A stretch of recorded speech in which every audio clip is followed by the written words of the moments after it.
Мынаны берем да. Бар тагы отурабы. Саламатсыздарбы, достор? Биз азыр Лейлек районунун Жаштык айылы. Жаштык айылы да? Жаштык айылында турабыз.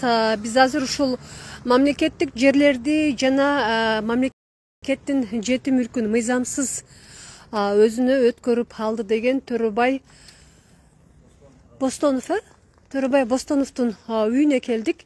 Сиз кимиси болосуз? Комшусу айтып чыгасызбы, ити жокпу? Эмне болду үйү? Мына достор, Төрөбай Бостоновдун үйү мына ушул экен. Сиздин үйүңүз кайсы? Менин. Эме звоногу барбы? Киргизебиз бизде? Айтыңчы, журналисттер келди дең, түз эфирдемин мен. Саламатсызбы эже? Төрөбай аканын үйү ушулбу? Жакшысызбы? Жакшысызбы? Мен журналист Аттым Арзу Галымбетова. Аки пресстин анан Баткентда журналист болуп иштейм, бул операторубуз. Березовскийдин үйү,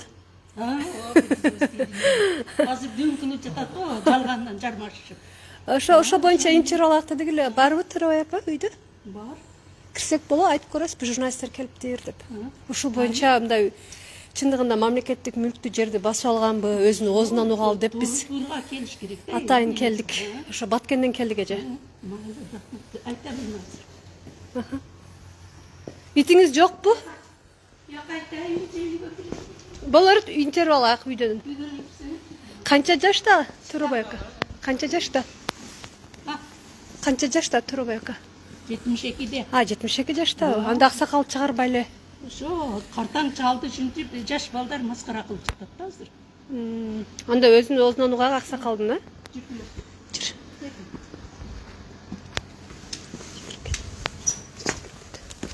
Жүр. Кирөң бакта кыз. Кирөңүз. Кел. Бисмилlah. Карамынан дүйнөдө келди. Саламатсызбы аксакал, жашсызбы? Лейлектин Бризовскийсизби? Кош келдик. Сиздин өзүңүздүн оозуңуздан угалы деп интервью алайык деп келдик. Мен аттым Арзу, бияк оператор. Чоң рахмат. Аки пресстен анан Баткен ТВдан журналистпиз. Ошо сизди жана мамлекеттин жети мүлкүн жана жерлерди басып алган деген маалыматты угуп, ошонун чын төгүнүн аныктайлы, өзүнүн оозунан угалы деп келдик үйүңүзгө. Чоң рахмат. Мен айтып кетсем, биринчиден элиме кайрыла мен туурусын айтайын бар. Птичкабыз тагып алайык. Жок, курткаңыз керек тагы. Чөнтөгүңүзгө калын салып койсоңуз болот. Отурасызбы? Отурайын ана. Бул отуртого Отура берсин. Сол бияк коюп берсин аса. Болот. Жок, тумкаңызды же өзүм алып берем.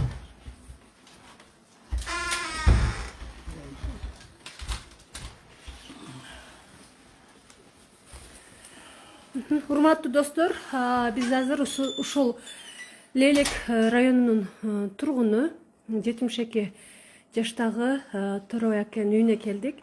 Буга чейин ушул кесиптешибиз Идырыс Исаков Жаштык айылына келип, мына ушул Төрөбай аксакалды мамлекеттин жети мүлкүн, ошондой эле жерлерди мыйзамсыз басып алды деп алып алган деген маалыматты угуп, биз дагы чындыгында ушул мамлекеттин мүлкүн басып алганбы, анын канчалык чындыгы бар деген ой менен атайын мына Лейлек жергесине келдик. Азыр Жаштык айылында ушул Төрөбай аканын үйүндө турабыз.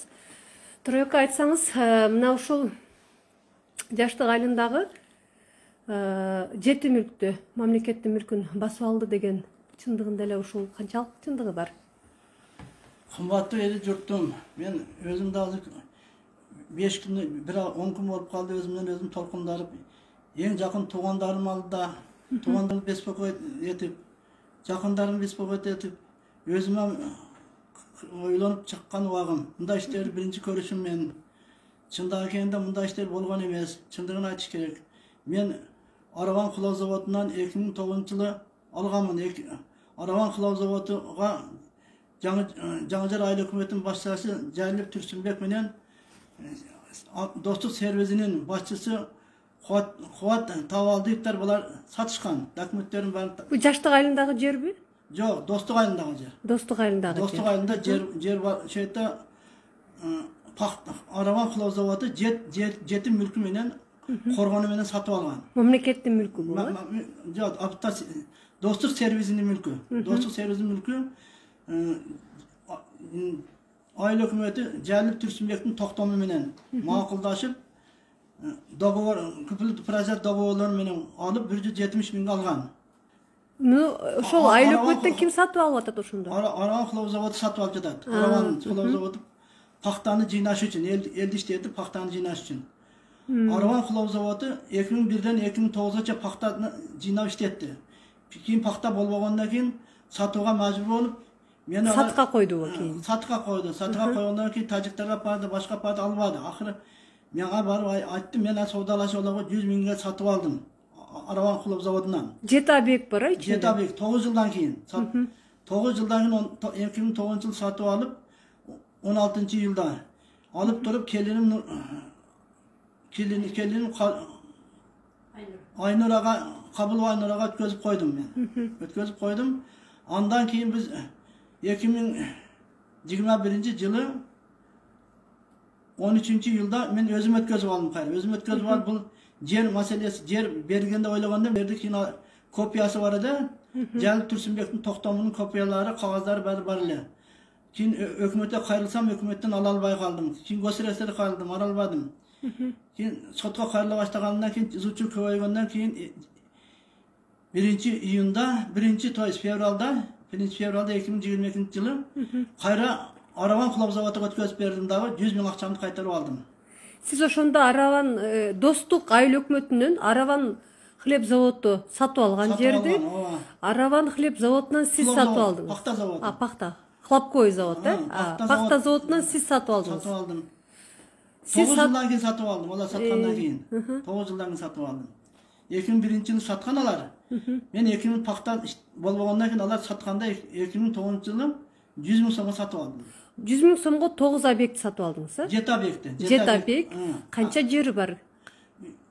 3 hektar 32 sotuk jeri var. 3 гектар 32 сотук жери, Jet объекти siz 100 миңге сатып алдыңыз. Satıp aldım. Кийин ал жерди кайра хлеб заводго саттыңыз.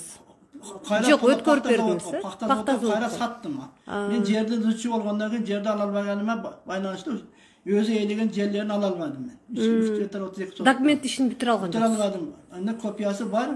Ала албадым. Анан кийин алага тапшырдым. Кайра акчаңызды Акчамды алдыңыз. aldım. 1 fevralda tavşırdım dağı akçamı kayra aldım. Мына быйылкы жылдынбы? 2022 жылдын. 1 fevralda. Документтериңиз барбы? Ошону тастыктай турган. Satkan dokumentlerim öz жерде gösteresterden var. Aravan Kulav Zavodi'da da mende içine kalan yok. Eşteke yok mende. Onu taksıtap men üstünden ular kıybıga жазган экен, кыйбылар мени чакырды март айында. Чакырып алар да өздөрү да макулдук көрдү баарын документтерди gösteresterden чакырып алды. Aravan Zavodi'нан документтерин gösteresterden кийин олар тасталганын билип, мен эч кандай жоопкерчилик кабылганын байкап, мени кайрадан түшүндүм иштен жүргүзүп. УКМК чакырдыбы? Баткен УКМКсы чакырды. Областтыкы. Мунан тышкары мага айтып жаткан домоттору жана алега бул экер келген алар. Ыдырыс сакып келип, колунда кагаздары канча бар экенин билбейм, 70ден ашык объекттерди бул бостон участкаларды сатып алган дейт. Сизде? Ол дадилдүү болуш керек, фамилиялары болуш керек, кимдер сатып алган. Сизден интервью алыштуу келип? Менен алган жок, алар өзүчөл 70 адамдан өзүнөн сураш керек. Кота 5тасынан, 6тасынан сен канчага саттың, кантип алды, жана кантип берди деген сөздөр чыкканда болгон жок. Бир жактуу болуп, мен бир да участканы сатып алган эмесмин. Коррупция кылган эмесмин да чыкканда. Эчтеке болгон эмес.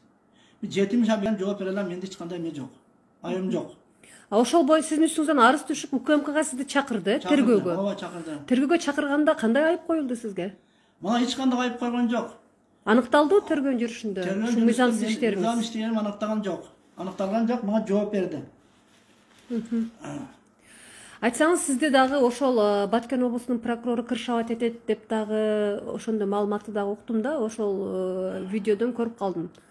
Ошол Баткен облусунун прокуроруна канчалык мындай тиешеңиз бар, тууганчылыгыңыз барбы? Чындыгында сизди кыршабат этеби? Себеби бул жанакындай түз суроо болуп калды.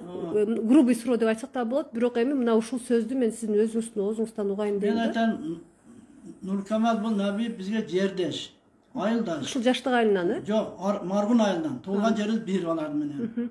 Анын энеси мугалим болгон, биздин эжекелер болгон, бир жердин адам болгондон кийин сыймасый урматчыда жүрөбүз. Эч кандай бизде жаман жакшылык жок. Сыймасый жүргөн адамбыз.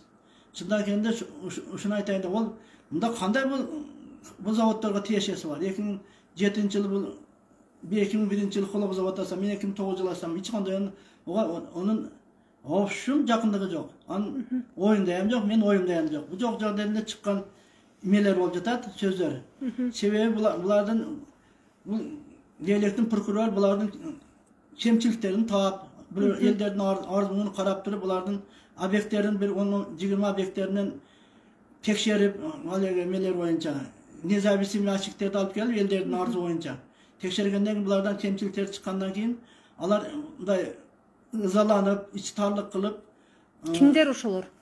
Ачык айта аласызбы? Эгембердиев Саат, эски айыл өкмөт 2013-төн 2019 жылга чейин жаңы жар айыл өкмөтүнүн эски баш бухгалтеры 2013-төн 2019-га чейин иштеген бухгалтер. Ким баш Бекжан Жалилов деген.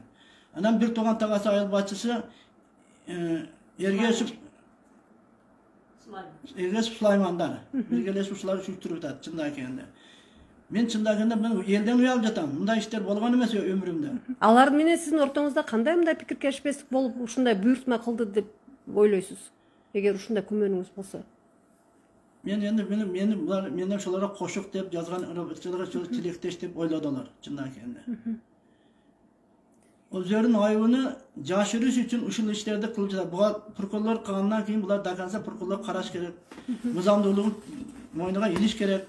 Мойнуга илине баштагандан кийин булар эмне кылып бет турмалык кылып булар. Mana андай иштерге барып жатат, чында экенде. Кандай мыйзамсыз иштерин бар алардын?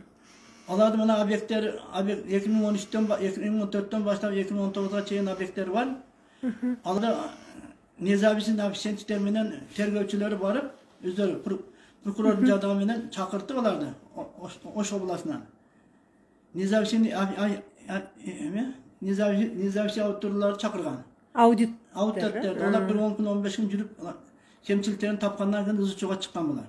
Ызычуу менен булар өзүнүн месини жабайык деген ойдо эле ушинтип жатат булар. Кандай мыйзамсыз иштер аныкталган билесизби сиз? Кимден сурасак болот? Мен аны элден угуп жатам, мына элдерден. Мыйзам иштери аныкталды, бир 10-15 объекттен, ошого ызычуу болуп жатат деп сөздөр болуп жатат. Мен дагы айтып кетерим өзүмө да кошумча.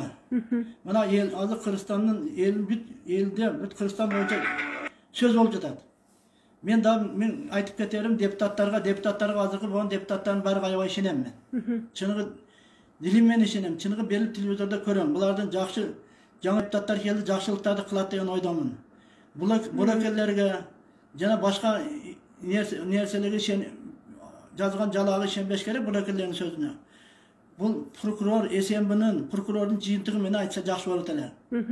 Мен азыр бул депутаттар сүйлөгөнүгө менин өзүм капамын, биздин элибиз капа, жакын адамдарым капа болуп жатышат. Аксакал, айтсаңыз, мына ушул 72 жашта экенсиз да. Азыр ушул мамлекеттин 7 объектисин алып коюу же ушул жерлерди алып коюу бул чындыгында эле уят иш негизичи, эгер ушул чын болсо. Бүгүнкү күндө биздин ушул тургундарга жер жетишпей жатат да. Тамарка маселеси аябай кыйын болуп жатат. Мисалы Баткен шаарында 77-жылкылар даже 6 сотуктан жер алыш элек да. Эми сиз аксакал экенсиз, мына түз эфирде турасыз, жалпы коомчулук сизди көрүп жатат да.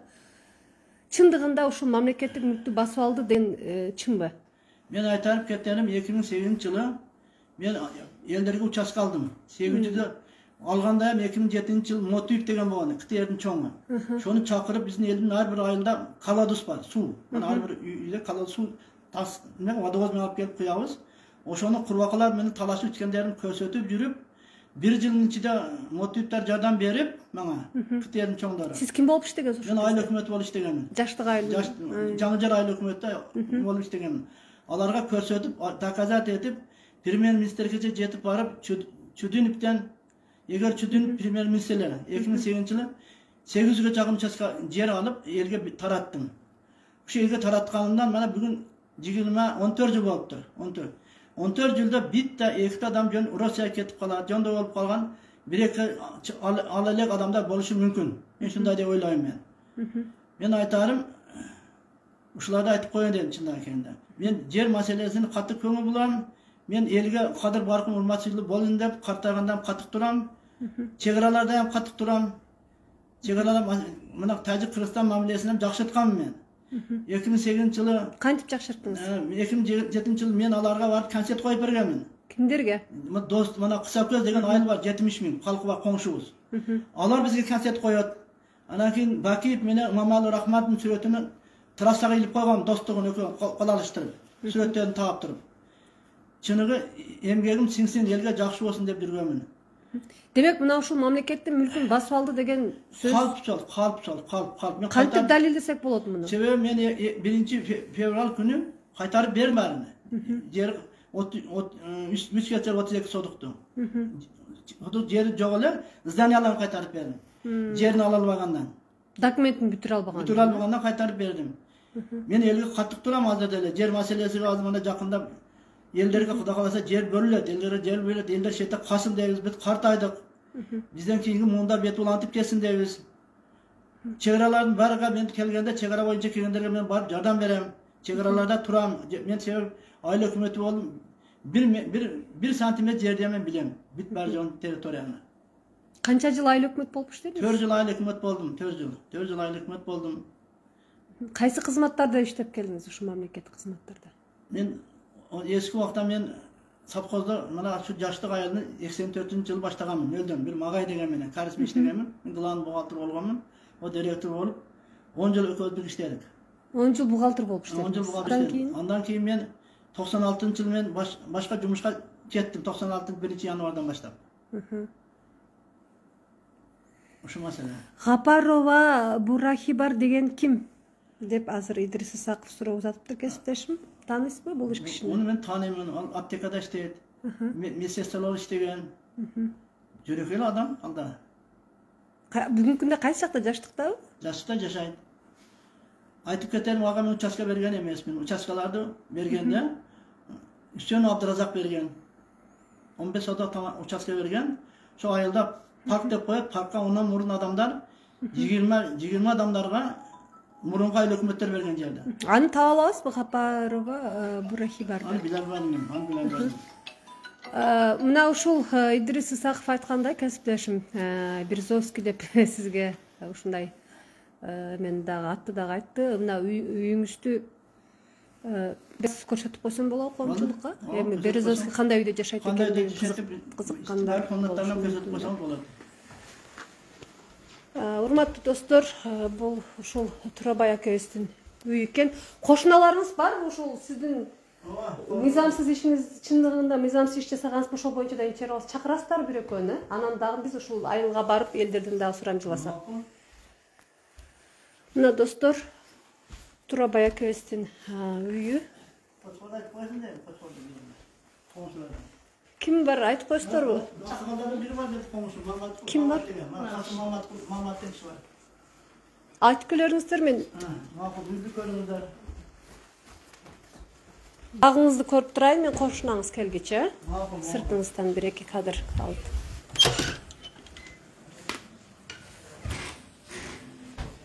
Мына достор, Асылбек Коңгуров, Асылбек азыр ошону сурасам эме дейт.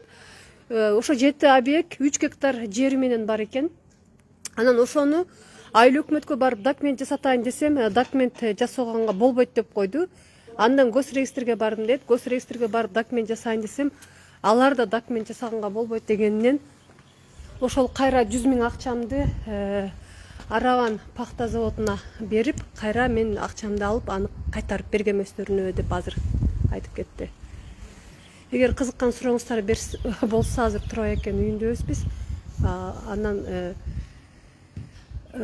жооп алабыз. Ыдырыс Исаков, Ыдырыс аке азыр канча сутук экен үйү дейсиз? Азыр сурап берем андагы. Бу ити бар экен го жана биз көрдүк. Үйдөн подсъемка алып коюң эле. Барбы кошуналар? Үйүңүз канча гектар? Тура аке. Ой, соттук. 20 сотук. 20 соттук багыңыз чоң экен, а? Biz elden bariga ошол мезгилде 2004-жылы элдер бала чакасына жетсин деп 20 сотуктан берилген. Азыр кайра эле үйүңүзгө кирем, кошуналарыңыз келсе. Итиңиз каппайбы? Итиңиз каппайбы? Бактака подсъемка алып келе бериңиз, а?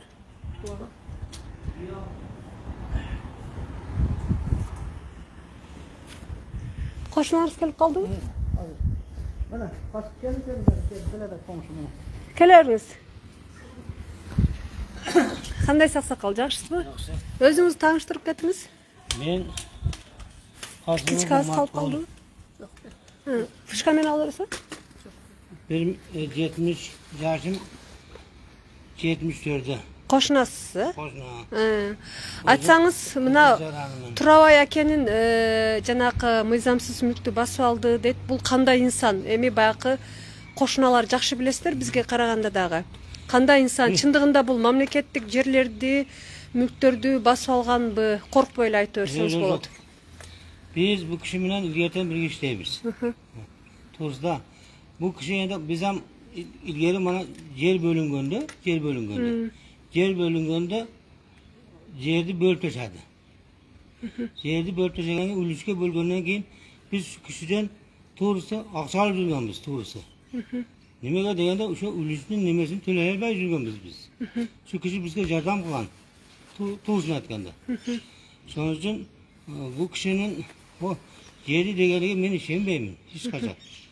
Shuning uchun shu kishiga bizga yordam qilgan, ko'p yordam qilgan. Biz hech narsa ala olmadik. Mana hozir mana hammamizga yer bor, ulushimiz bor, ekinimiz bor, bari yaxshi bo'lib ketdi, xudo xohlasa. Sizin үйіңіз қанша соттық? Үйіңіз? Benim uyum 20 sotuk. Барыңыздар ушундай чоңбу? Жаштык айлы. Бай айлы экенсиздер, жаштык айлы. Огородуңуздар чоң экен. Şu men bilgenim şunu ekan. Рахмат. Беребиз. Да, бар кошуналарыңыз барбы? Канча жылдан бери ушул жерде жашайсыз? Menmi? Men 88 yıldan beri yaşayım. 88 жылдан бери. Кошуналарыңызды айтсаңыз, анан бери биз эмеге барайык. Аты жөнүңүздү айтып коесузбу? Kasımov Mamatkul. Ким? Kasımov Mamatkul. Касымов Маматкул. Жаштык айылдын тургуну. Жаштык айыл тургуну. Кызыл жараны. Торояка, сиз 2001-жылы 170 миң сомго Араван пахта заводунан сатып алып, Yok.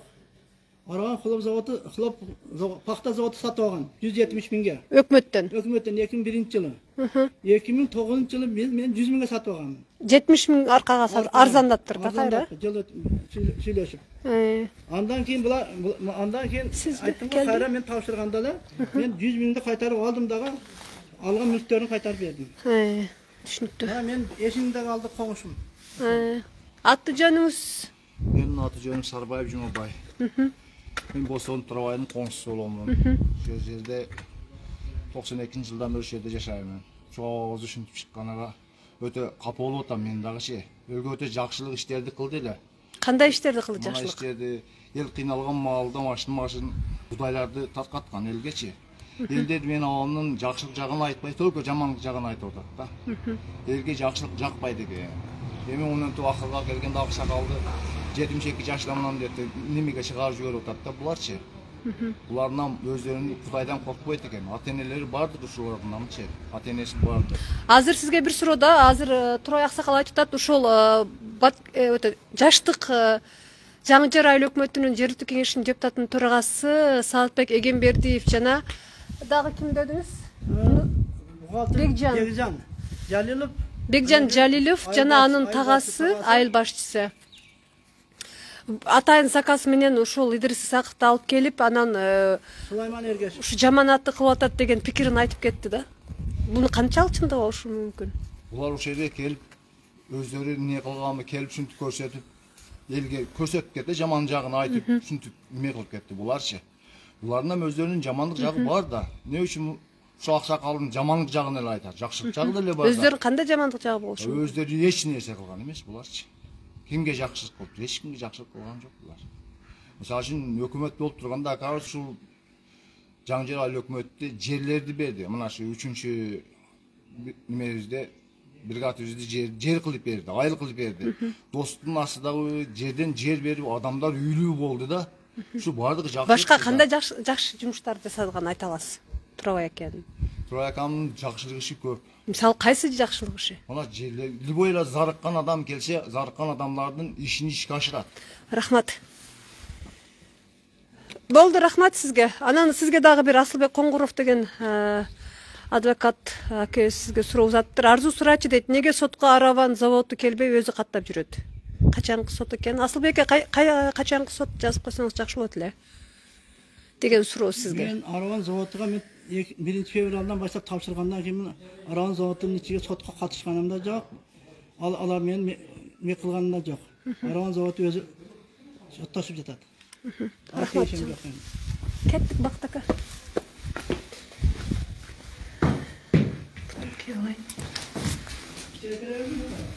Болду, биз кеттик эми.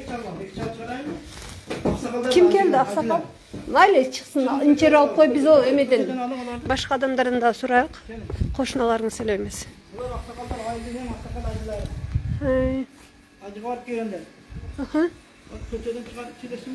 Келерсин. Майли аксакал болсо, бир ооз эми аксакалдарды аттап өткөн дагы болбойт.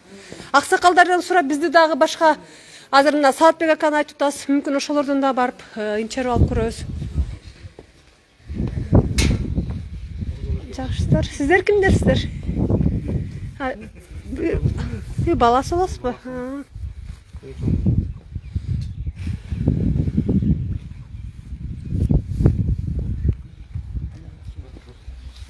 Ой, тур. Каппайбы? Сизби аксакал? Мына аксакалдарын бир алып коелук. Хорошо. Өзүңүздү тааныштырып кетиңиз. Ана мына ушул Турабай аксакалды мамлекет мүлктөрдү басып алган деген маалыматтар айтылып атат да, ошол боюнча чындык сөзүңүздү айтып кетсеңиз. Салсалла сөзүмдү айтабыз балам. Аты фамилияңыз? Жороев Турсунбай Хажы.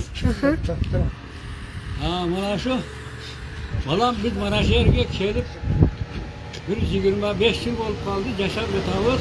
Bu aksakalning bak ishlarini barligini misol uchun men ko'proq ko'rib nima qilib yurganimdan birinchidan men alagiday oldin orasidagi maydachida ishlarni qo'y. Bizim mescidimiz ilgari qo'lda solingan bir nashar mescidda mana shu aksakalning nimasidan mescidni jangilab berdilar. Bu en birinci musulmançılığımızın alda turgan birinci nemin vadifi. Onun da keyingi dahilde bir şeyini aytayım.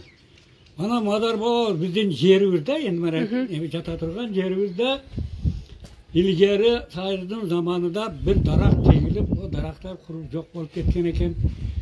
Ben aksak mana şu reisке aytdım ki, reis şu bana su çıkarıp verseniz ben şu küçük kuvvetimnin barıda 20 yıl aldığını gapta balam bunu. Ben onda ançel demedim. Şu 4 hektar yerde aylandırıp, arıklarını tadalap, darak çekip, ondan kala verip, bardık jakşı işler bütkönden keyin bayağı kişine ena janadaxana vurdu.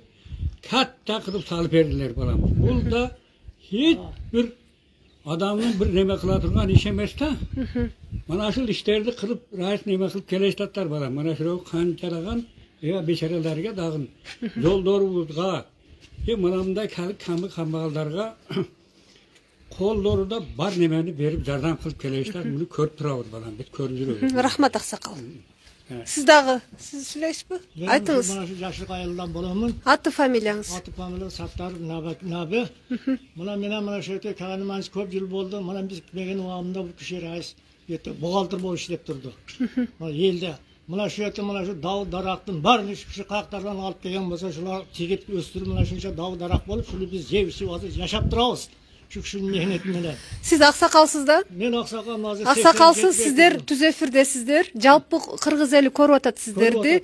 Эми аксакал башыңыздар менен жалган сүйлөсөңүздөр бул чындыкка дал келбейт, бул уят иш болуп калат. Ошон үчүн болгонун болгондой, жаман иштери болсо жаман иштери, жакшы иштер кылган болсо жакшы иштерин Жаман айтыңыздар. işi bolsa endi onu özleri joğunu berет. Biz jakşısını körgөнбүз, jamanını körgөн emes. Jamanını iş kıkalan yok. Mehnet eldin mi kızmatı da kelata şu çakaçı. Kızmatını көрүп турабыз.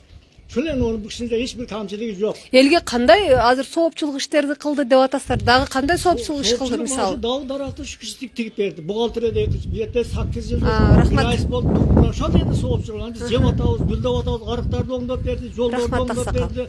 Bar joktu oңдоп berdiler. Başka kamçılık yok bu kişide. Endi ağam bolsa, jegen bolsa öz жоğunu berет. Onu jer ağam bolsa jer jayda turat. Уктуңуздарбы ошол боюнча маалымат? Көрдүңүздөрбү? Endi endi teklesden ukup turabız. Ha endi jer jayda turanları berет. Alat, pulu satıp alması pulu. Hiç kamçılık yok da kalası. Рахмат. Barakallah. Кеттик анда биз. Болуптур турай аксакал. Жакшы, рахмат. Канча балаңыз бар? 2 ul 2 kızım var. 2 ul 2 кызыңыз. Каякта иштейт балдарыңыз? Baldarımın biri özüm benim. Yani Биякта эле жашайт да жанакы. Bir balam Bişkek'te prokuratorda pomoçluk bol işleydi. Кыздарыңыз үйлүү жайлуу. Oşt işleydi. Mugallim. Zavuç bolup işleydi. Bir kızım Bişkek'te işleydi. Ala matematik. Болуптур, тынч отуруңуздар. Рахмат. Ушу үйүңүздөргө киргизип, ачык интервью бергениңизге рахмат. Биз дагы элден да сурап көрөйүк бул боюнча.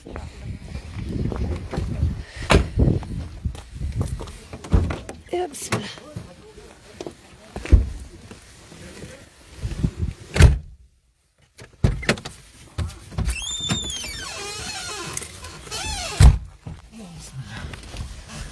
Жакшы, эмеге барайык. Эл бар бекен насыптыр. Анан мына жергиликтүү кеңештин депутаттарыга дагы барсак, жолуксак жакшы болот эле да. Doğru. Aydın Kekisi'nin mi? Ошол жака айдай беринчи. Sentrede olurlar.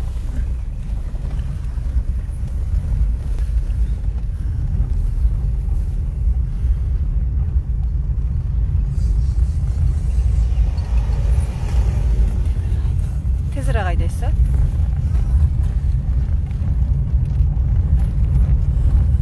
Урматтуу достор, азыр биз ушул жергиликтүү кеңештин депутаттарынан дагы айтып кетели. Себеби Саатбек Эгембердиев жана Бекжан боюнча өздөрү мындай акча жеген деген иштери бар деп, ошо акча жеген фактылары бар деп айтып кетти. Ошону мына депутаттардын өзүнөн угалы ошондой эле. Азыр кошуналары сүйлөдү. Эми биз нейтралдуу адамдардын пикирин угуп көргөнгө аракет жасайбыз. Өрүп гүлдөп калыптыр. Жакта ысык да бияк.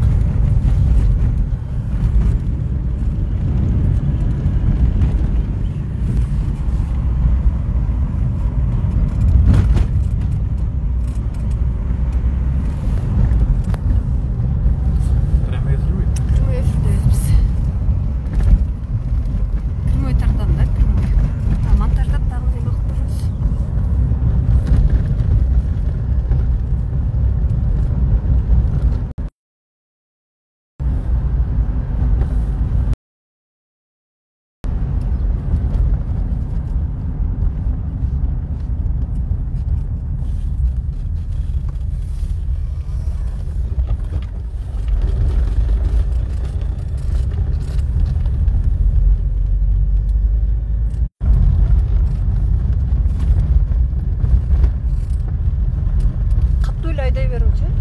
30'da емес, 60'ға чейін айдасаңыз болады ғой. Çok zamanında ne olmuş? Населенный пунктта 60'ға чейін болады. А? Суық кәнді. Әйнекті açып алыпсыз да, ошо.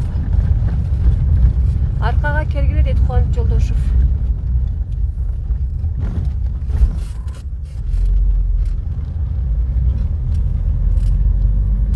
Асылбек ака кимден сурайын?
Бул больница окшойт. Больница эмес, мага жергиликтүү кеңештин депутаттары отурган жер, айыл өкмөт керек. Неге бияка келдиңиз түшүнбөйм.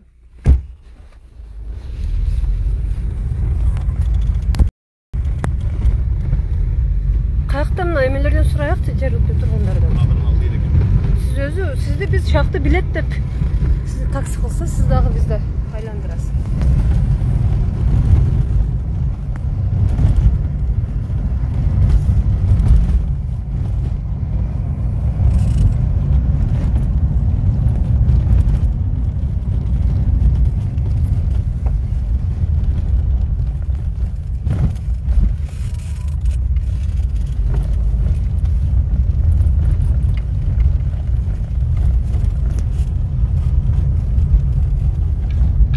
Депутаттар каякта турат?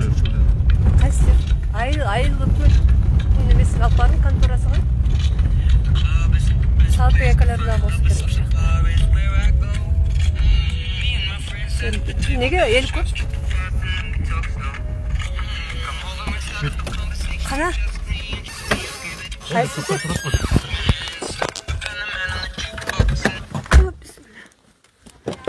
Жана чарчадым. Саламатсыздарбы? Айыл өкмөтүңүздөр каякта?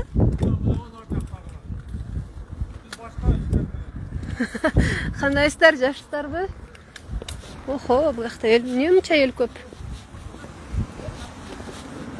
Кандайсыңар, айыл өкмөт каякта? Эмне эл көп бияқта, тынччылыкпы? Эмне боюнча митинг? Түз эфир боюнча. Айыл өкмөттөр каякта? Айыл өкмөт жерде жок. Айыл өкмөт башка айылда да, Борбордукта. Борбордуктабы? Биз ошо айыл өкмөттөн дагы Саатбек акаларга да жолугак. Сиздер ким? Мен ушул Жаштык айыл тургуну, Жаңжер айыл өкмөттүн Сүйлөй турган түрүңүз бар окшойт, Ким болуп иштейсиз? Жаңжер айыл кеңешинин депутаты болом мен. Депутат, хорошо. Эме Петкан таанын бактыка. Арзу. Рахмат. Onu көтөрбөңүз, чөнтөгү салып койсоңуз болот. Өзүңүз тааныштырсаңыз, биз мына Турабай деген аксакал ушул мамлекеттик мүлктөрдү 7 объекти басып алды деген эме боюнча келдик эле да. Анан азыр Турабай аксакал айтып атат, бул Саатбек Эгембердиевдердин өздөрүнүн заказ кылып алып келди, ошо Идирис Сакыпты биздин кесиптешибизде. Ошондой эле алар өздөрүнүн баягы жеген фактылар бар, ошону айынан булар атайын буйртма менен кароолоо максатында алып келди деген пикирин айтты. Биз азыр ошонун үйүнө бардык. Сиз депутат экенсиз, Айыл кеңешинин депутаты болом. Айсаңыз, мына ушул Турабай аксакал чындыгында мамлекеттик мүлктү ушундай басып алганбы? Эми депутаттар билесиздерби сиздер? Менин билишим боюнча басып алган эмес. Өзүңүз тааныштырып келдиңиз? Мен Жаңжер айыл өкмөтүнүн депутаты Муратов Акжол, Жаштык айыл тургуну болом. Бул киши менен мен кошуна жашайм. Көп жылдан бери тааныйм кичинекейден. Бул киши алган жерлердин менин билишим боюнча бардыгы мыйзамдуу. Мыйзамдуу сатып алган, мыйзамдуу өткүзүп алган, бардыгынын документтери бар деп мен ишенем. Ана кече тартылган видео боюнча бул бир тараптуу эле каралап кетти да. Эки тарапты угуш керек эле. Эки тараптын элдин арасынан билиш керек эле. Ошондо такталат эле, так маалыматчы. Азыр Штатты коюп сүрөткө да кала берине. Азыр бул берген эмеси өтө туура эмес. Бул өтө мен ойлойм мыйзам бузуу бул биринчиден. Анан жеке Кимдики мыйзам бузуу? Азыр таптыргандар да мына Эгембердиев, Саатбек, Жалбек Бекжан дегендер, булар мыйзамсыз ушинтип эме кылган каралоо бул туура эмес. Мыйзам алда жооп бериш керек. Муну тактап билип туруп эки тараптан тең такташ керек эле билип. Азыр бул өздөрүнүн аркасынан, мисалы биз жергиликтүү кеңештин депутаттары, биз маалыматыбыз бар, мына айыл өкмөтүнү текшерүү келип азыр. Ошонун жыйынтыгы келген, ошонун жыйынтыгынын негизинде булар азыр өздөрү турарга жай таппай ушундай иштерди уюштуруп атат да буларчы. Кандай фактылар менен текшерүү келди мисалы? Кимдерге келди текшерүү? Айыл өкмөткө келди. Айыл өкмөткө 2013-2014дөн баягы 2019-жылга чейин болгон иштер боюнча, финансовый бюджет боюнча, капстроение боюнча Ким айыл өкмөт болуп турган ушул убакта? Ошо мезгилде Саатбек Эгембердиев эле. Айыл өкмөт главный бухгалтер Жалбек Бекжан эле. Ошолор иштеген мезгилде мен 2018 июль айында ушул Жаштык айылына айыл башчы болуп келдим, элдин колдоосу менен. Булар менен 3 жылга жакын иштештим мен. Бул 3 жылдын ичинде булар менен жакын иштешип жүрүп көп иштерин байкадык биз дагы. Ошол күмөн санатканда ошо кылган иштери боюнча ошо бюджеттин эсебинен кылынган иштери боюнча күмөн санаткандан элдин бул депутаттардын арасында күмөн болгондуктан ошого текшерүүгө биз кайрылганбыз. Ошол эксперт аудиттерин текшерүүнүн негизинде жыйынтык келген. Жыйынтыктын азыр 18 объект айыл өкмөт боюнча результаты келди. Калгандары тактап элек документтерин берген эмес алар. Кандай результат келди ошол 18 объект боюнча? 18 объекттен ошол канча акча которулуп, мына биздин колубузда кагаз турат. Ошол канча акча которулуп, ошонун канчасы иштетилип, канча акча ашыкча өзүнүн карманына кынтырып алганы билинип турат да бул жердечи. Канча акча ашыкча экен? Кайсы айыл өкмөт боюнча айтып атасыз? Бул Жаңы Жер айыл өкмөт боюнчачы. Айтыңызчы, ошол Жаңы Жер айыл өкмөтү боюнча канча объектке акча каралган, канчасын жеди? Фактыңыз менен айтыңыз. Азыр биз күмөн санаган объекттер общий 36 объект болгон. 36 объекттен азыр биз аудиттердин эмеси боюнча, маалыматы боюнча, ошонун чыккан акты боюнча 4.227.289 сом ушундай чыккан азыр. Анан кылган иштери. Ошону жеп койгонбу? 4 миллионду. Жок, даянсыз жок. Жеп койгонбу, бекитип. Кимдер жок кылды ушуну? Муну биз билишибиз боюнча бул биринчи очеред айыл өкмөт башчы. Ким? Саатбек Эгембердиев жоопту, экинчи лицо бул главный бухгалтер. Ким аты жөнү? Жоопчулар жооп бериш керек.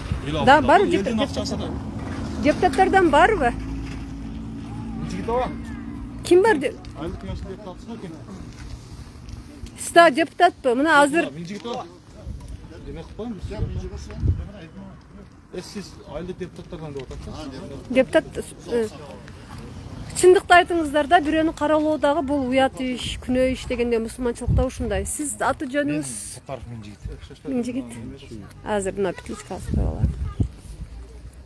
Кайсы айыл өкмөттө депутатсыз, жергиликтүү кеңештин депутаты? Жаңы Жер айыл өкмөтү. Жаңы Жер. Сатаров, фамилиям Сатаров Миңжигит. Азыр камерада даяр. Ушул кече биз көрүп алып интернеттен көрүп алып абдан баягындай болдук. Катырландык деген болот. Мына бир тараптуу эле жамандап таштаптыр да. Троябаны биз билебиз.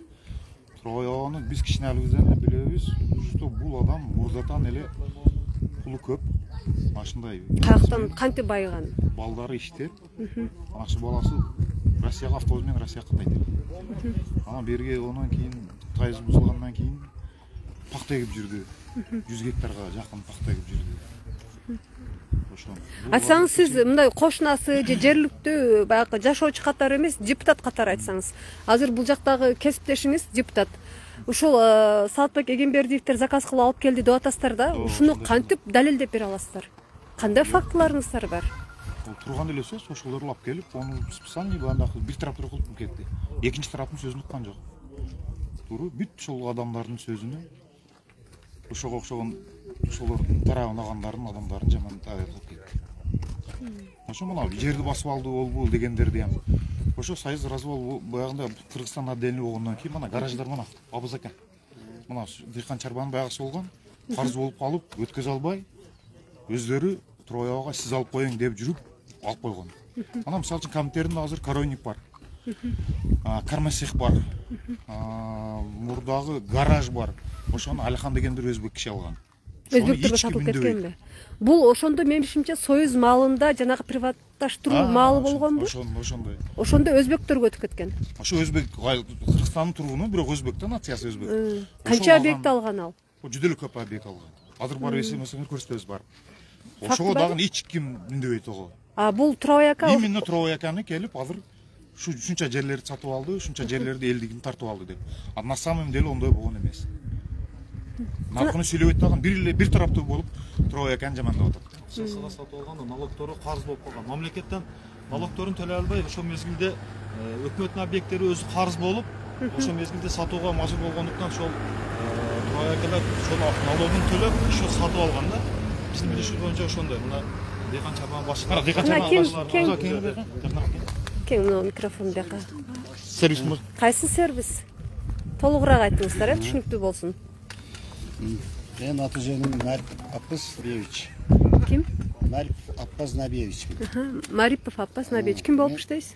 Мен дыйкан чарбага раис болдум, техсервиске директор болдум. Биз мына ошо Кыргыз Республиканын премьер-министринин приказы менен совхоз колхоздун объекттери, ишканалары элге таратылып берилсин дегенден бери катышып жүрөбүз да. Кече Бостон Туробайды сос объекттер о деп бу деп бес айыл өкмөттүн атынан карлап атат да. Биздин айыл өкмөттө мисалы үчүн биз Туробай алган объекттерди билебиз. Ошону биз кээде мажбур түрдө сатканбыз. Ал мисалы үчүн Туробайга сатылган эмес ал. Мен иште 3-4 объектти саттым. Баарыны ошол мезгилдеги өкмөт башчыбыз Турсунбай Жалилбеде. Ошол кишинин уруксаты менен через райондо госимуществого акчасын төлөп, Турсунбай Жалилбедин убагында баарын сатып бүткөнбүз. Бирок азыркы күндө бардык объектти Туробай басып алды деген уга менимче баш эле туура келбейт да. Бир адам деле айтып ташады. Ал достун адамдары жалпы айыл өкмөттүн адамдары деп атат. Элдин атынан кайрылып атат да. Бул эми действительно туура эмес. Биздин айылда андай иштер болгон эмес. Мына кайсы мисалы үчүн объекттер болсо, участка болобу, половойстан болобу, ана баарын көрсөтүп берейин. Ушул жердин адамдары алган көпчүлүгүнө энди анча-мынча Туробай нике туугандары алгандыр энди. Ошону дагы Туробай басып алды деген сөз бул эми туура эмес да. Биз керек болсо ушу дыйкан чарбадан, текшербизден, эски совхоздун калган уюмдарын алган болсо документтарын көрсөтүп беребиз. Мунун башын бизди контролдоп турган ошол мезгилде айыл өкмөттүн башы Турсунбай Жалил эке болгон. Ал ким? Ал киши өтүп кетти бечара. Ошонун атасы да. Базы Бекжандын атасы да. Бекжал Жалилдин атасы болот. Ошо алып келгенден Бекжандын атасы. Бул баарын басып алды. Анын атасы өзү берген болсо анан Бекжан эмне үчүн Бекжан ачыклап атат. Биз азыр Бекжандын мен бул сөзгө каршымын да. Өз айыл өкмөт боюнча деп аткан сөзү үчүн. Мисалы үчүн башка айылды билбейм, мен ушул эле айылдыкам да. Мисалы билгенимде. Туробайга катышканда эмес керек болсочу. Керек болсо Туробайга көп маш мезгил адамдар тегирменден ун таппай калганда жардам берип жүргөн адамдардын бири болот. Действительно байлардын бири.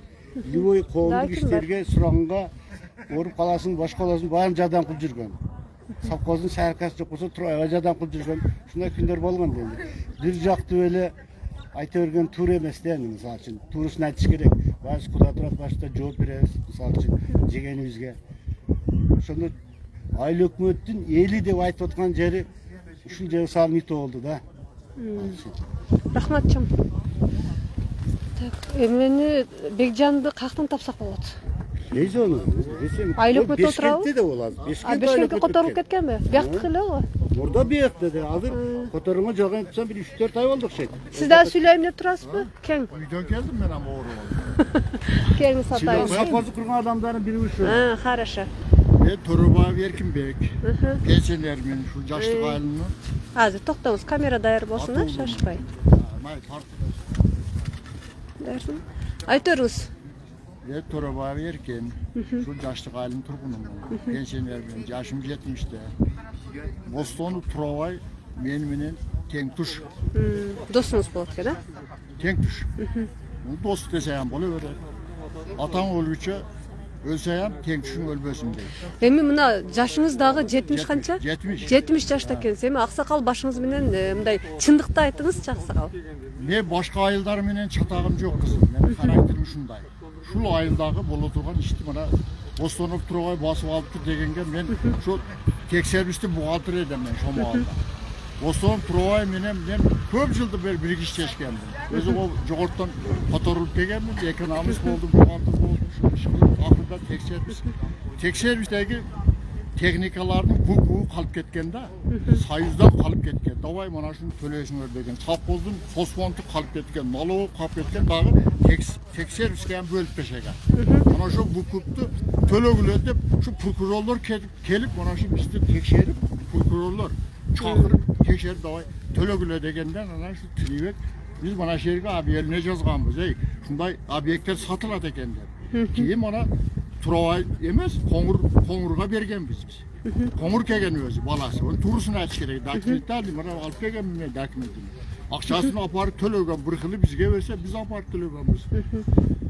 Калган объект, 7 объект бар экен. Бардыгын бу Туробай жок айтты. Коңур бар. Баласы? Баласы мына жерде. Баласынан бир эки теле калган. Бостонуп Туробай деген жок эле. Азыр Туробайга кайра кайтарып таштадым дейт. Ол чынбы? Эмне? Ошол объектилерди кайра ошол Араван пахта заводуна кайра берип таштагам дейт да. Азыр мен келиним атында болчу дейт, келиниmin аты да. Келин атынан өзүм өткөрдүм, кайра өткөрүп бердим дейт. Жок, ошол жана достуктагы объект. Жана сиздер айтып атканда 7 объектти ошол Араван пахта заводу алган экен. Элдерден пахта тергенди жыйнап ошол жерде топтойбуз деп. Бул наркы айылда, бул айылда. Бул баягы овошо хранилищем турат, автобесем турат, гаражым шол боюнча иштебей эле турат, бузулуп жатат ол. Onu иштеткенем адам жок. Булар Узакпы азыр ал? Объект узакпы? Ал объект? Узаспы? Узак, алыспы бул жерден? Мен жок эдем, тартыпсыңар сен. Жок, аны биз тартпадык, биз эми эле келдик азыр. Трой аканын үйүнөн келдик биз. Тартыптыр деди. Сиздер сүйлөштүрбү? Сиз баласыздар? Жана үйдө көрдүк биз. Мен баласынын кызым. Бул кишинин жакшы жагында айтыш керек. Мусулман болгондон кийин жакшы жагын айтыш керек. Кыйынчылык замандарда буудайды таркаткан мен билем. Мен аган эмесмин, бирок адамдар кыйналган маалда 95-90 жылдары кыйналган да эл буудай таркаткан. Ana o yerге kelgen bardığımız biz suda menen үй сагамбыз. Bu kişi glani buğatır bolgan, Maga Evgen Sergeç degen direktör bolgan. Şular жүгүрүп бардыгыга suda turulagan. Özbekistandan kelgen, Tajikistandan kelgen adamlar. Tajik, Özbeksin, Kırgızsınga bölgön emes. Bardыгыга 15 mingde suda bergen. Men özümün toğdan kelgenmin, rasa kıynalganmın.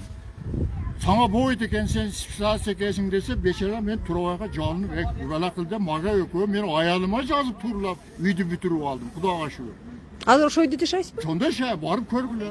Мен şu eldim, ana şu eldim үйдө үй. Men тазалап bir kata үйüm жок. Bir top balam var. Yani şu ordu şehirde үйдү жайлап. Жакшы жагын ям ойлогула. Туганда кызым. Ол. Ana границада турабыз. Men çakırıp кетем, ынтымак болор туугандар. Мына кабарың барды бизде болгон иштерди. Мына качканда былтыр Маргунун айлыга барып качып биз жан сактап калдык. Быйыл дагы шол жак бардык. Маргун элиге рахмат. Өкмөтүгө рахмат саттык. Рахмат айтам. Бир ынтымакка чакырам балдарды. Эndi мындай этеле бөбөбүздү чукулап, ондай экен, мындай экенсе качан эми жаштар. Ома жаштардык. Туровай акага коюлган Endi күнөөлөр күнөө дейбизби, кандай дейбиз? Канчалык чындыгы бар? Чатагым жок. Мен мына айылды билем мен. Ол айылда мен тааныбайм, билбейм да. Бул аган бете аган адамдар тирүү. Сурагына барып, каерден алдың, неме кылдың деп. Рахмат аксакал, чындыкты. Эми чындыкты айтып атам дейсиз? Эгер чындыкты айтып аткан болсоңуз. Чындыкты айтпасак, о жооп беребиз эртеген аяка барганда. Рахмат. Мен шого келдим, мал карап жүрөт эдим. Ким сизби? Кармайлы. Тагайынды. Siz kimsiz aja? Men кармалсың. Men ошо жаштык. Мен өзүм маселемди айтайын. Мен сиздерге Аты жөнүңүз ким? Каяктын тургуну болосуз? Мен Ахмедова Чынар боламын. Ушул жаңы жер айылынын тургуну боламын. Мен маселем Садыр Нуркожоевго кайрылган деди. Эмне кайрылуу? Мен кайрылуум себеби мен ушул достук айылынан bir тамарка алганмын да, жер алып, мен кылып, энди ого фундаментти күйүп коюп келсем, өзүм Россияга кеттим. Россиядан келгичем Эргаш Сулайман деген үй салып алып келдим. Ушу Бекжан өкмөттүн агасы. Мен Бекжанга бардым, өзүгө ham баргам мен Бекжанга. Булар баары бир топ экен. Саат депутатка ham бардым мен. Саатка ham айткам. Эгемберди Саатбек. Зылайка эжеге ham айтканмын. Зылайка эже, сиз кошулбаң эми дедим. Мен мага айтты Зылайка эже, сага дедим, шунча пул берейик, сен өзүң жериңди албагын, башка жерди алгын деди. Мен башка жерди албаймын, мен өзүм жеримди алам дедим. Документ сиздики, жердин документи сиздеби? Документ бар. Райондук сотко кайрылдык. Соттон чечим чыкты, мага чечип берди. Чечип бергенден кийин 2 күн калганда областный сотко берди. Областный сотто райондук сот боюнча калдырылсы деп бизге кайтарып берди. Кайтарып бергенден кийин, бетке келгенден кийин мен сатып алган келинимдин жаны ооруп калып, өзү ооруп калып барбады. Шону менен мен дагы барбадым. 3-чү жак болуп калыптыр немеде мен. Шуну мен энди чечилбейт да. Айыл Азыр ошол Бекжандын тагасы дейсизби? Бекжандын тагасы ким болуп иштейт? Сулайман. Азыр айыл башчы болуп иштейт. Жаштык айылдын башчысы. Жок, достук айылдын башчысы. Азыр ал эмне деп атат? Сизди көчүп чыкты деп атабы? Мени кетти деп атабы? Эмне дейт? Көчүп чыкам деген жогум, менга жеримди бошотуп бербей жатат да. Мен жериме үй салып. Ал өзү үй салып алган. Ол өзү үй салып алган. Сиздин жериңизге. Документ сизде, колуңузда. Барбы? Бар. Көрсөтүңүзчү, факты менен иш кылалы. Анда айыл башчы кантип сиздин жериңизге үй салып алат? Үйүңүз узакпы азыр көрсөк? Достукта. Достук. Ооба. Көрсөтүңүзчү. Эгерде меме кылсаңыздар апарып көрсөтөм. Манабу Чечимка бактыкы. Манабу чечим мына райондук боюн чечими. Маматов Мураттан сатып алганмын мен. Манабу бүт документтерде мына. Мен каршы пикир бердим. Мен бул пикирге каршымын деп. Бүт баары бар да, мен жер немеси. Сиздики дагы экинчи маселе экен да, бул Бекжанды да табыш керек экен, көп иш бар окшойт бuyakta. Буяк сахна эмес аксакал. Бuyakка тура бериңиздер, турган жерлериңизден эле эме кыла беребиз. Бардыгыңыздар ушул жака келип аласыздар. Мен Мадали Бакир деген шолом. Ушул Достук айылынын башчысы, биле берейинби? Достук айылынын айыл башчысы. Айыл башчысы жок, айыл башчысы мен Токтомдо окуп, бул киши Жигдаликтен келип, Тажикстандан келип. Ушул жерден Ким аты? Эргашев Сулайман деп. Токтомдо бармын да. Жана Бекжандын айыл башчысы. Достук айылынын айыл башчысынын исминен арыз мындайча айтканда. Ошо Токтомдо айтып кетти да мен аты жөнүмдү. Мадали ушундай Бакир Жигдали айылдан келип, Тажикстанга карайт алайын. Ошол жерден келип паспорт алыш үчүн анан закон мыйзам чегинде эмес тамар калды деп. Мен Кыргыз нефтегазда иштейм өзүм. 22 жылдан бери, мына 22 жыл болуп калды. Үй жайым жок. Өзүм Бишкекте политехникалык институттамын. Гостройдо иштеп келдим. Мен семейный положение боюнча ушул жерде ата-энем караганына байланыштуу ушул жерде иштеп калдым. Азыр жериңиз жок. Азырга балам үй алды, тамарка салып. Ошого өтө жашап атам азыр. Айыл башчы эмне кылып атат сизге? Айыл башчы мен айтып атат ки, бул дейт паспорт алыш үчүн дейт Тажикстандан келип бияга дейт кыргыз дейт. Шол үчүн эме кылып, берден эме кылып, законсуз тамарка алды деп атып атат да. Мен тамарка алыш үчүн Тажикстан айылынан көчүп чыктыңызбы? Мен ошол жерде туулганмын, Жигдел айылда. Ошол жерде бүтүрүп арканы 80-жылдан 9-10 арка айында бүткөнмүн Кыргызстанда. Паспорту Кыргызстандан алганмын. Азыр паспортуңуз Кыргыз. Паспортум мына. Бул копиясы мурдагы. 91 алынган бул. Мурдагы паспорттун копиясы. Кыргыз эле экенсиз го паспорт. Мен кыргызмын. Алган паспорт алгандан баштап эле кыргызмын. Булар мени айыптап аткан азыр ошол Сулайман экен. Бул тажик келип алыптыр, мен кыргыз паспорт алам деп ошол ниетте келип алып отурат деп атат да, мени айыптаганы. Анан могул ходатайство Кыргыз мунай газдан берген мага. Тажикстанда ушуна байланыштуу, бирок бул жакшы кадр иштеп берип атат бизге деп, ошого айыл өкмөткө кайрылган бул жерде. Тамарка берип койгула, ошол жерде жашасын деп. Ошонун негизинде мына жазып атат берди. Түшүндүм. Азыр сиздин оюңузча кыргыз жараны катары өмүрүңүздө бир жолу мыйзамдын негизинде алынуучу тамаркага жерди бербей жатат. Жок, ошону мен алдым. Алдым, бирок булар айтып атат, айтканы, айыптап атат да мени. Тажикстандан Жигделиктен келип туруп, бул тамарка алып атат деп мен айып коюп атат азыр. Кодулоо экен да, мындайча айтканда. Ошол мени азыр айыптап аткан, ошол мени атым аталды да, мен ошого чыгып айтып атам. Бирок башка иштерди мен билбейм, кандай болуп, кандай жок. Мен өзүмдү бул жерде актайын деп эле айтып атам азыр. Болду, аксакал, оюңузду айта алдыңыз. Ошол негизде мына мен документим бар, ходатайство берген, мыйзам чегинде берилсин деп жазган. Бу жерде начальник ИНГУду, профессионал профсоюздардын эмес документтери бар, ходатайство мага тууралуу. Ошол жерден келип иштеп турат, ушуна семейный положение бергиле деп суранган, берди. Азыр эми мени ошентип неме кылып, менин атымды чыгарып атат да жерде. Мен энди бу жерде туугандарым бар, досу жарым бар, эми ойлойт да булар ар кандай ойго кетет. Айыл башчы ошентип. Айыл башчы ошентип мени айыптап атат. Болуптур, аксакал, айыл башчыдан дагы интервью алганга аракет кылабыз бул боюнча. Аты жөнүңүздү айттыңызбы? Мадали Бакир дедим, айттым. Мадали Бакир болду. Депутаттардан барбы бул жерде? Айыл тургундардан барбы? Бар, айыл тургундар бар эле. Бар, көргөнүңөрдү билгениңерди айттым. Алымча кошумчанын кереги жок бу жерде. Ачык, мындай чындыкты айттым. Айыл өкмөттүн элинин атынан деп көп адамдар туура эмес сөз айтты. Патшам калып койду. Жерде айыл өкмөттүн элдердин атынан мен айыл өкмөт, айыл депутат катары элдин атынан дагы эле айтып коеюн. Бул жерде эң бир чоң булардын кемчилиги, эң чоң бир күнөөсү булардын. Бул жерде 4 айыл өз границада турсак, ушундай кырдаалда, кыйын учурда турганда элди урук-урукка, айыл-айылга бөлүп салды бу жерде. Ким айыл башчыңар бар? Жок, ушул биздин эски айыл өкмөт Саатбек Эгембердиев, анан берки бухгалтер Жайлов Бекжан дегендер. Булар ошол туура эмес саясат жүргүзүп элдерди мына ушинтип ырпы-тырпы кылып жиберди да. Биздечи бул өтө чоң. Азыр биз ошол Саатбек Эгембердиев менен Бекжанды кайсы жактан тапсак болот? Киши азыр Бешкентте иштейт да, иштеген жери Бешкент. Аркада. Азыр Жалиев Бекжан деген Бешкент айыл өкмөтүгө айыл өкмөт болуп кеткен. Ротация болуп. Биз дагы андан Достук айылда жашайт. Арка айылда жашайт Саатбек Эгембердиев. Үйүндө болсо керек, үйүнөн табасыз. Аксакал сиз сүйлөмөйсүзбү? Сүйлөсөм.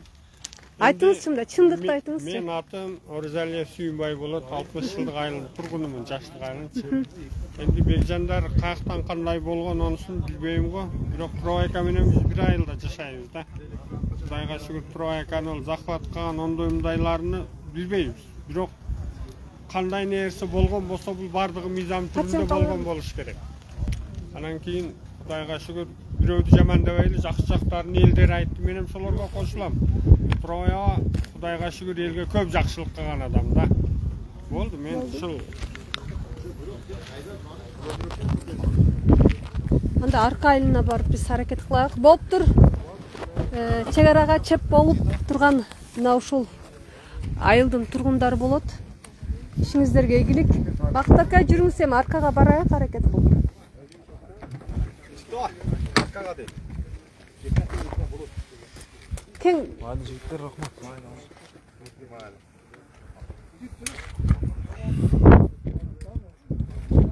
Жигиттер апарасыз, апарайынбы? Апарайбы. Ким тез айдайт, бас. Тез айдайын. Жаман, биздин убактыбыз аз да, кечке чейин биз арка башка жактарга барып кетишибиз керек. Камтеринде неме жерлерден көрсөтөсүң? Түптүз кетип атат эке, эч кандай монтаж жок. Жок, шону немени жерден көрсөтсүң? Кайсы жерде? Мен айттым го, бак камтердин жерлеринен мал болгон, шону эч ким Ким алып алган? Айткан жерлерин? Ал башка маселе, ака. Башка адамдын маселеси башка. Азыр биз мына Трояка алган жерди көрсөтүп кетиңиздер. Алды деген жерди.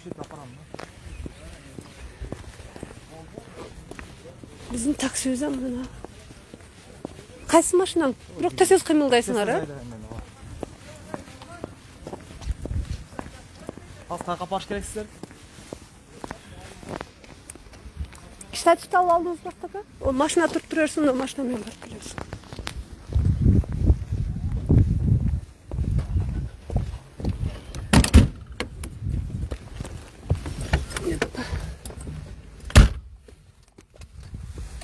Саатбек ака, мени билесиңби? Билем мен. Ошого да баракчы. Үйдө болот экен ошол, а? Билесем.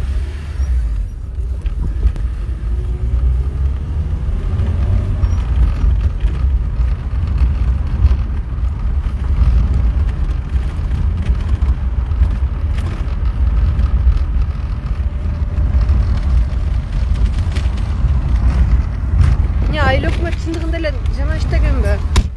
Азыр мына Бекжанды Саатбек Эгембердиевди боюнча көп нааразычылыктар айтып атат да. Мен саясатка түшүнбөйм.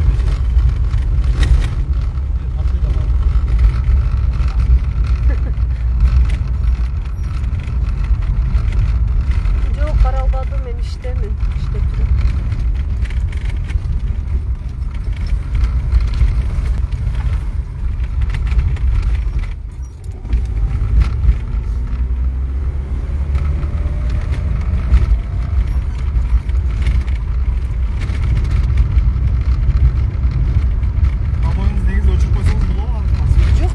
Элдер күтүп атпайбы биякта?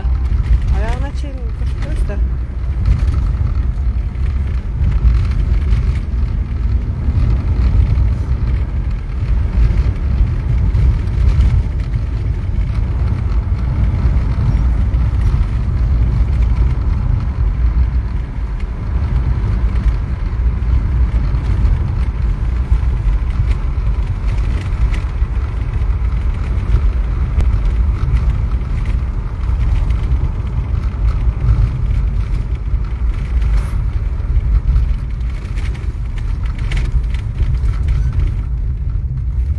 Трояка эл алды деген жер кайсы жер?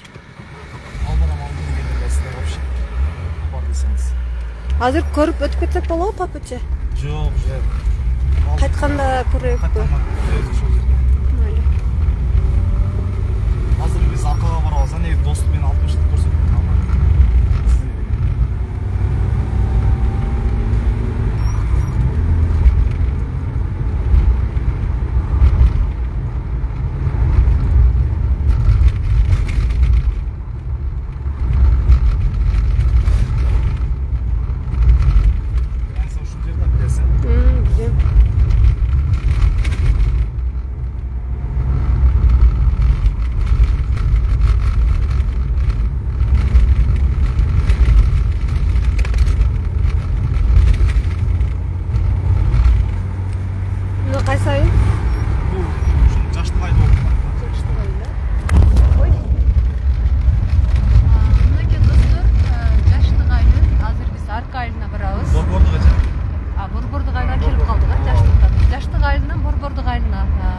калдык. Арка айылына баратабыз биз азыр. Себеби азыр мына ошол Турабай аксакалдан имчерип алдык, жаштык айыл тургундарынан имчерип алдык. Ал жакта көпчүлүгү ошол мурдагы Жаңы Жер айыл өкмөтүнүн башчысы болуп иштеген, азыркы учурда Жаңы Жер айыл өкмөтүнүн кеңешинин депутаттарынын төрагасы Садыбек Эгембердиев жана Бекжан мурда Жаңы Жер айылынын айыл өкмөт башчысы болуп да. Мурда бухгалтер, кийин айыл өкмөт башчысы болду. Буга чейин ошол Жаңы Жер айыл өкмөтүнүн бухгалтери болуп, андан кийин мына 2022-жылдары айыл өкмөт болгондо Бекжан бухгалтер болгондо. 2022-жылдары Бекжан эме болду да. Жаңы Жер айыл өкмөтү болду. Азыр Бешкент айыл өкмөтү которуп кетиптир да жакында эле. Канча минут калды жетишүүгө? Азыр 10 минутта жетебиз.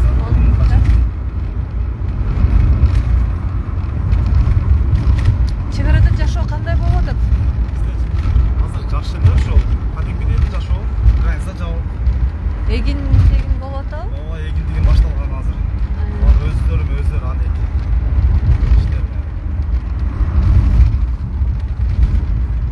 жеңилдетилген нацияларды алып атасыңарбы? Дыйкандар алып атышабы айында? Мамлекет тарабынан алгандар бар.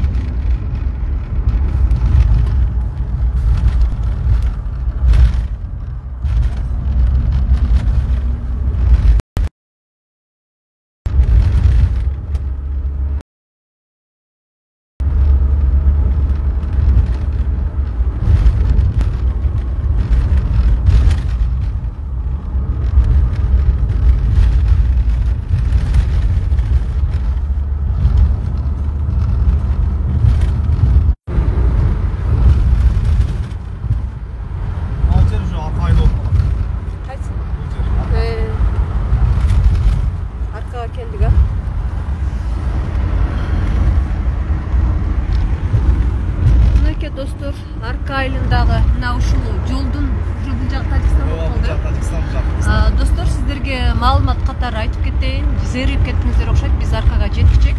Арка айылына кирип жатабыз. Азыр мына жолдун оң тарабы бул жак Кыргызстан заправкалары ошол кыргызчик чек арасындагы чырда же болбосо Тажиктин куралдуу кол салуусунда жабыркаган заправкалар бүгүнкү күндө дагы эле ошол бойдон турат.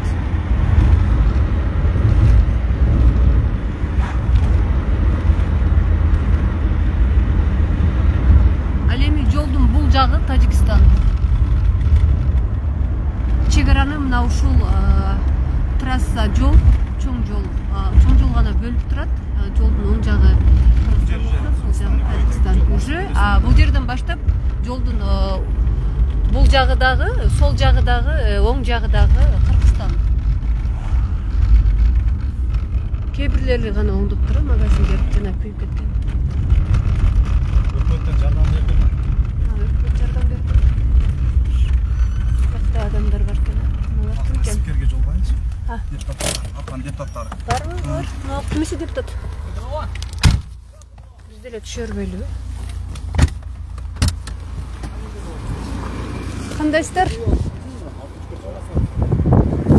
Эме? Сизда депутат? Жакшысызбы? Кандайсыңар? Кандайсың аксакал, жакшысызбы? Биз мына Турабай аксакал боюнча келдик эле да Аркага. Азыр жаштык айылына бардык. Сиздер депутат да турабы? Имчерип берип коюңуздарчы бизге. Книжка мендеби?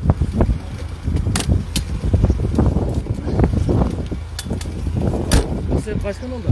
Биз Акипресс Бакентове. Сакыртага келди го. Ошо боюнча жана Турабай яканы жана көптөгөн мамлекеттик жерлер мыйзамсыз. Менде кабар бар. Кандай кабарсыз? Как раз азат эме бар эле. Чети карайык жолдон. Мына жака келебиз. Метр алды.